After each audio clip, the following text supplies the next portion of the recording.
at this photograph. At first glance, it seems like nothing more than a formal portrait from the 1860s. 3 young women in elegant silk dresses, their posture perfect, their expressions calm. The kind of image you might walk past in a museum without a second thought. But something about this photograph caught the attention of a historian in 2019. Something hidden in the way the sisters held their hands. Something that had gone unnoticed for over 150 years. What she discovered would rewrite everything we thought we knew about resistance, survival, and the silent war fought in plain sight. These 3 women weren't just posing for a portrait, they were sending a message their captors never understood. If stories like this fascinate you, make sure to subscribe to the channel and hit that like button. You won't want to miss what comes next. The autumn rain hammered against the windows of Harrison's auction house in Richmond, Virginia, as Dr. Amelia Grant examined a collection of Civil War-era photographs scheduled for sale. At 43, she had spent 2 decades studying American history at Howard University, but nothing had prepared her for what she was about to find. The collection belonged to the estate of a recently deceased antiques dealer who had spent 50 years accumulating photographs from the antebellum South. Most were unremarkable. Stiff portraits of wealthy families, images of plantation houses, formal gatherings frozen in silver and glass. Then Amelia's fingers stopped on a particular photograph. 3 young black women sat in an ornate parlor, dressed in silk gowns that would have been expensive even by the standards of wealthy white families. Their hair was elegantly styled, their posture impeccable. But it was their hands that made Amelia's breath catch in her throat. Each sister held her hands in a distinct position on her lap. The eldest had her right hand placed over her left, fingers slightly spread. The middle sister's hands were clasped, but her thumbs crossed in an unusual pattern. The youngest rested one hand flat, while the other formed a subtle shape against the dark fabric of her skirt. Amelia had seen hand positions in Victorian photographs before. They were common, often dictated by photographers seeking aesthetic balance. But these positions felt deliberate, coded, intentional. She turned the photograph over. On the back, faded handwriting read, "The Kingsley Sisters, Charleston, 1863. "Find something interesting?" asked Marcus Webb, the auction house director, appearing beside her. "These women," Amelia said, not taking her eyes off the photograph. "Do you know anything about them?" Marcus shrugged. The previous owner had no documentation. "We assumed they were free women of color, perhaps from a wealthy family. The dresses alone suggest significant means." Amelia studied the image again. Something wasn't right. In 1863, Charleston was deep in Confederate territory. The idea of 3 black women sitting for such an elaborate portrait, dressed in such finery during the height of the Civil War, seemed almost impossible. "I'd like to purchase this photograph," she said quietly. "The entire collection is being sold as one lot." Amelia looked up at him. "Then I'll take the entire collection." Back in her office at Howard University, Amelia pinned the photograph to her research board and began her investigation. The first question was simple. Who were the Kingsley sisters? She started with census records from Charleston in the 1860s. Free black families were rare in South Carolina, and those with significant wealth were even rarer. After 3 days of searching, she found nothing. No Kingsley family appeared in any record she could locate. She expanded her search to include church records, property transactions, and tax documents. Nothing. "It's like they didn't exist," she muttered to her graduate assistant David, who had become equally obsessed with the mystery. "Maybe Kingsley wasn't their real name," David suggested. "If they were hiding something, they might have used an alias." Amelia considered this. It made sense. But why would 3 black women need to hide their identity in a photograph? And who had taken the picture in the first place?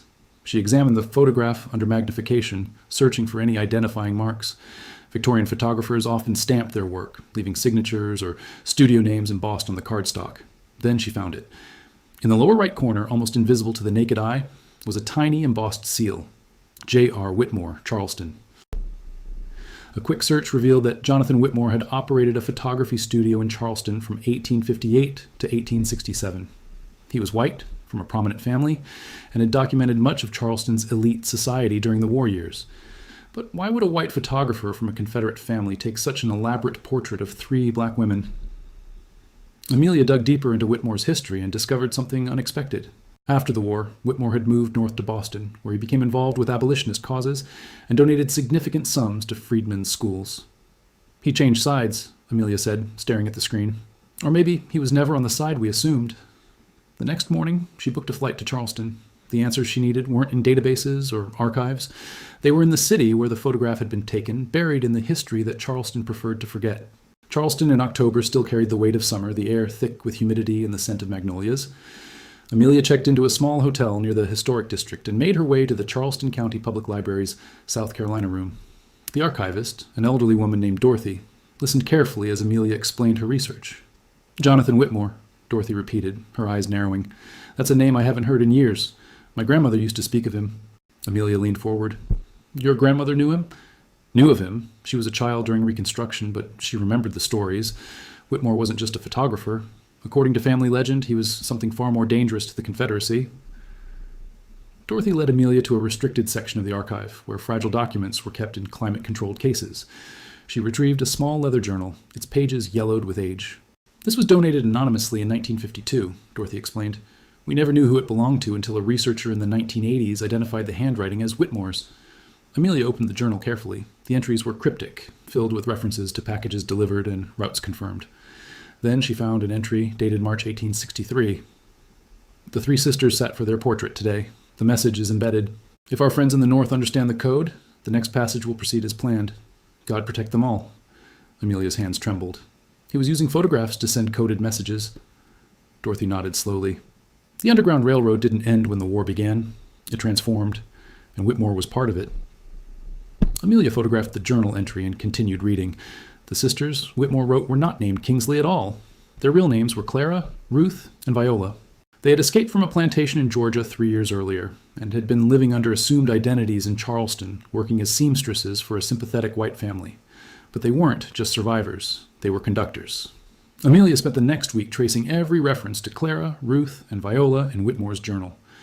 The photographer had been meticulous, recording not only his subjects, but also the system they had developed together. The hand positions in the photographs weren't random. They were a language. According to Whitmore's notes, the sisters had created a visual code based on hand placements, finger positions, and the arrangement of objects in the frame. Each combination conveyed specific information: safe houses, dangerous routes, times of passage, names of allies and enemies. The photographs were then distributed through a network of abolitionists disguised as art collectors, traveling merchants, and even Confederate sympathizers who had secretly switched allegiances. The images passed through checkpoints and inspections without suspicion because they looked like nothing more than ordinary portraits. It was hiding in plain sight, Amelia explained to David over a video call. The Confederates saw what they expected to see: black women in fancy clothes, probably servants dressed up by their owners for a vanity portrait. They never imagined these women were sending military intelligence right under their noses. David was silent for a moment. How many photographs are we talking about? Amelia checked her notes. Whitmore's journal mentions at least 40 portraits taken between 1862 and 1865. Most featured the sisters, but some included other members of the network. Each photograph carried different information. And the one you found at the auction? Amelia looked at the photograph pinned to her board.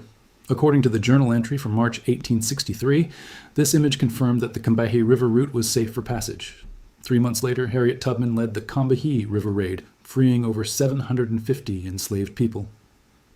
The implication hit David immediately. Are you saying the sisters helped plan the raid? I'm saying their photograph might have been part of the intelligence that made it possible. Amelia's research led her to the descendants of the white family who had sheltered the sisters in Charleston. The family's records had been preserved by a great-great-granddaughter named Helen, who lived in a restored antebellum home on the outskirts of the city. Helen was in her 70s, sharp-eyed and cautious.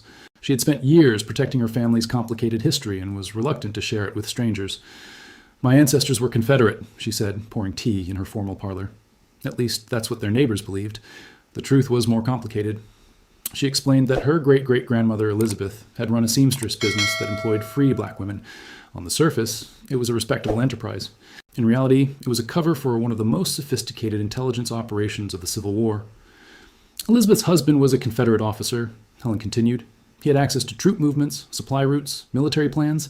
He passed that information to Elizabeth, who encoded it in dress patterns and fabric designs. The seamstresses then incorporated those patterns into the clothing they made. And the photographs? Amelia asked. Helen nodded. The dresses in Whitmore's portraits weren't just beautiful. They were messages.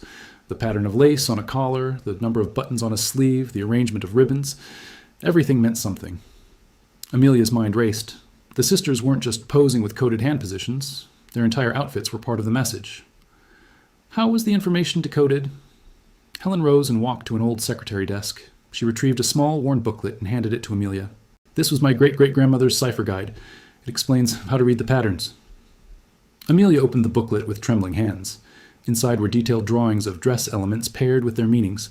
A rose pattern meant safe passage. Vertical stripes indicated danger. A specific arrangement of lace communicated the number of people waiting for transport. The sisters hadn't just been sending messages, they had been transmitting entire escape plans. Armed with the cipher guide, Amelia returned to the photograph of the three sisters and began decoding every element. The process took days of careful analysis, cross-referencing Whitmore's journal with Elizabeth's cipher and historical records of the period. The message hidden in the March 1863 photograph was more detailed than Amelia had imagined. Clara's hand position indicated a date range, the first week of June. Ruth's clasped hands with crossed thumbs specified a location, the Combahee River ferry crossing.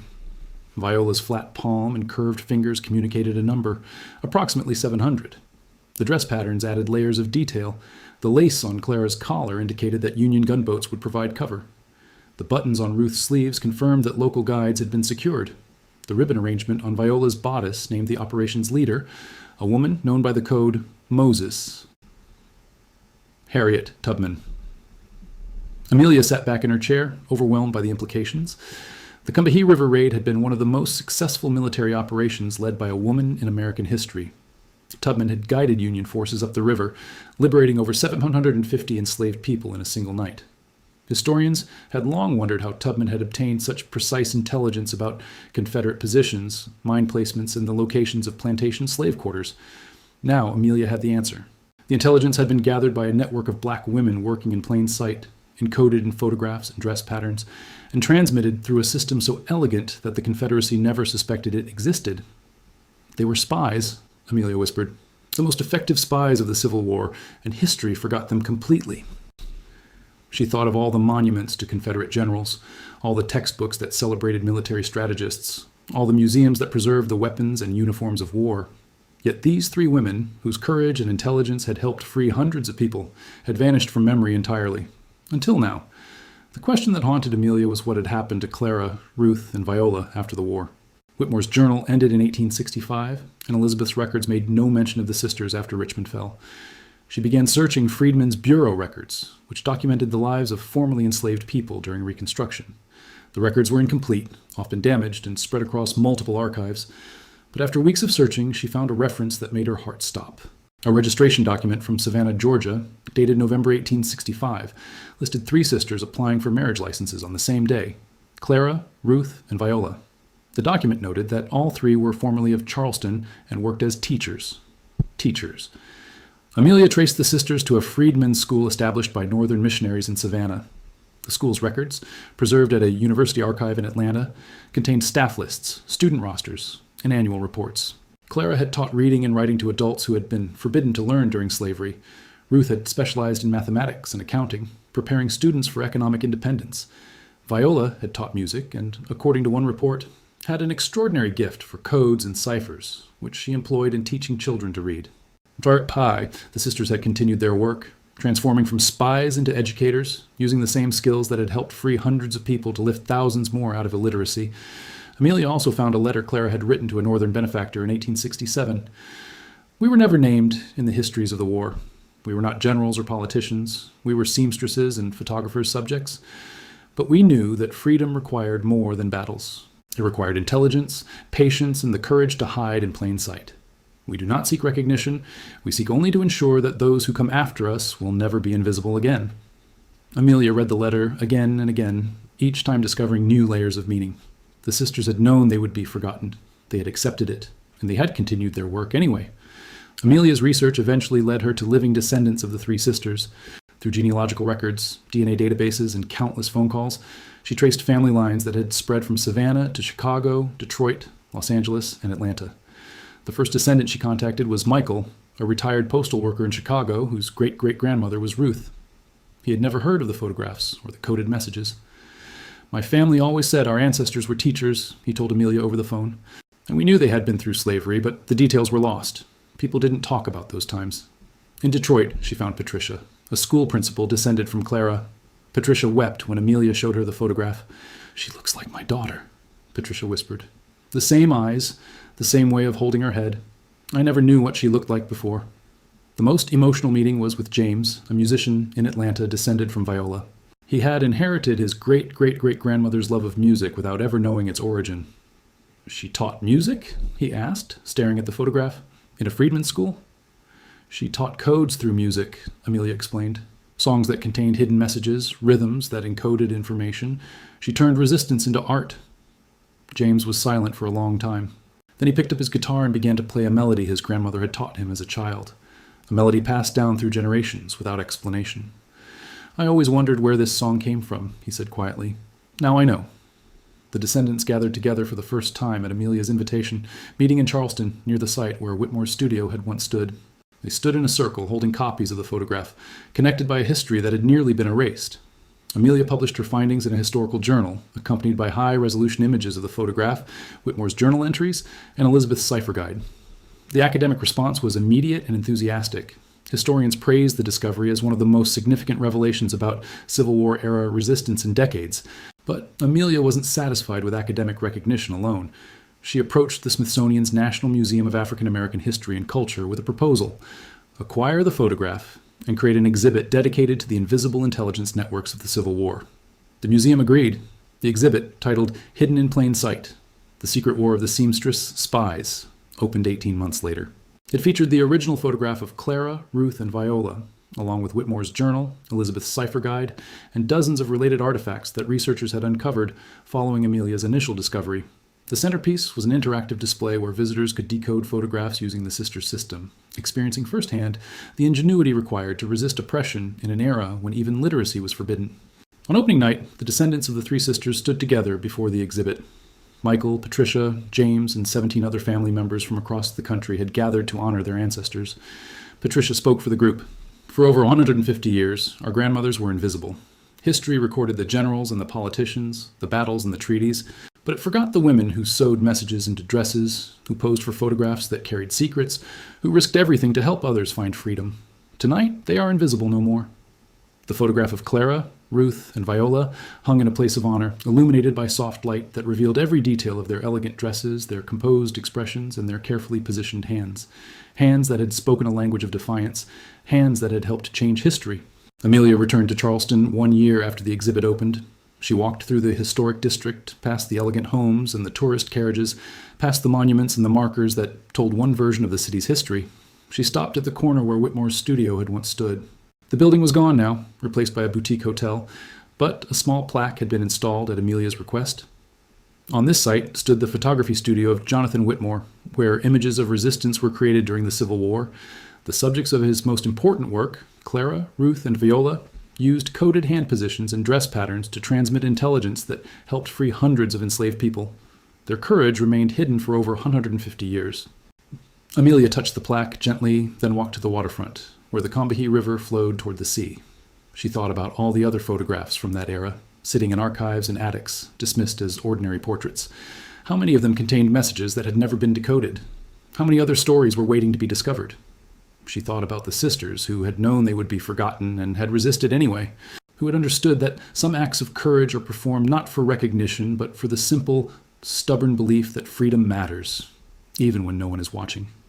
And she thought about the photograph itself, that small rectangle of silver and glass that had survived wars, neglect, and the deliberate erasure of black history. It had waited patiently for someone to look closely enough to see what it really was. Not just a portrait, a declaration.